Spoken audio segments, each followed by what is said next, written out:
Hello mga ka-idol, maayong adlaw sa inyong tanan diha kurot sa nagtanaw ani nga video. So di ana ang inyong kamarkbit sa atubangan mga ka-idol no, wala sa inyong luyo.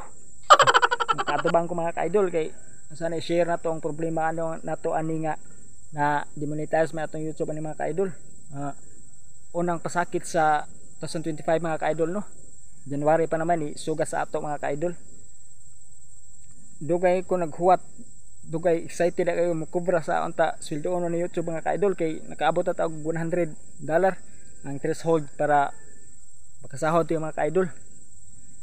Sa mga ka-idol nga na-appeal siguro sa pagka-demonetize mga ka-idol, basig sa sunod na to makubra mga ka-idol. Ako nga excited, nawagtang napulihan og tinang murag kag-all gani, pero ato na kataw mga ka-idol. Saon man nga ingana mo ginang kinabuhi, puno sa pagsulay mga problema. Malampasan natin mga ka-idol no. Ang ako lang ng buhat mga ka-idol na dili ko muhunong, padayon lang gyapon, padayon bahalag ning anita. Padayon gyapon ko mag-upload, padayon gyapon ko magpasaya sa araw ninyo og unsa man akong mabuhat nga content o bisag unsa. Basig mag-iba na ako nang kaugalingon siguro matubang sa kamera para di ta demonetize ni YouTube kay lisod mga ka-idol nga manguha kag laing content niya tapos i-upload sa imong channel, dili din na pwede mga ka-idol. Karon po ko kibaw mga ka-idol no, kasi bago pa lang tayo mga ka-idol, bago pa lang, maliit pa lang, gamay pa lang tayo ang ating mga subscriber mga ka-idol. Salamat pa rin sa inyo sa yung walang hunong nga pagsuporta sa ako. Salamat sa pagtanaw sa videos, salamat sa pagtanaw sa ani nga videos.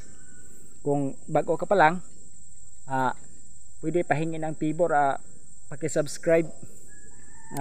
Kung meron ka, kung naa kay YouTube sad, comment lang kay i-subscribe kasad mo balik. So dinhilang ko to mga ka-idol no kay taas na, basig mapulan mog tan-aw nga ako nagyaw-yaw sa tubangan ninyo, wala sa inyong layo. Magpaabot gihapon ta sa husto ug higayon nga nalig mga ka-idol. Pagsubok lang ni ang tanan. Dako kayo pasalamat sa inyo nga sayo pa lang na monetize ta ni YouTube, naabot nato ang atong yang requirements, hindi dahil sa inyo. Kasi ang purpose ko sa pag-vlog mga ka-idol, makatabang mga ka-idol kung papalarin. Yan ang role ko mga ka-idol no. Puhon di pa man karon pero pohon mga ka-idol. Ako ginang marugan mga ka-idol no na nice. Matabang labi na sa inyo mga ka-idol, kasi tinulungan nyo ako, tutulungan ko din kayo balang araw mga ka-idol. Hindi man sa pagmamayabang mga idol, yan ang totoo mga ka-idol. So yun lang mga ka-idol no. Sana hinaot ko nga dili mo mapulan, padayon lang gihapon ta mga ka-idol no.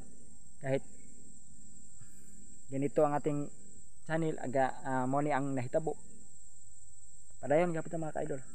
Yun ang mga ka-idol, keep safe always and God bless.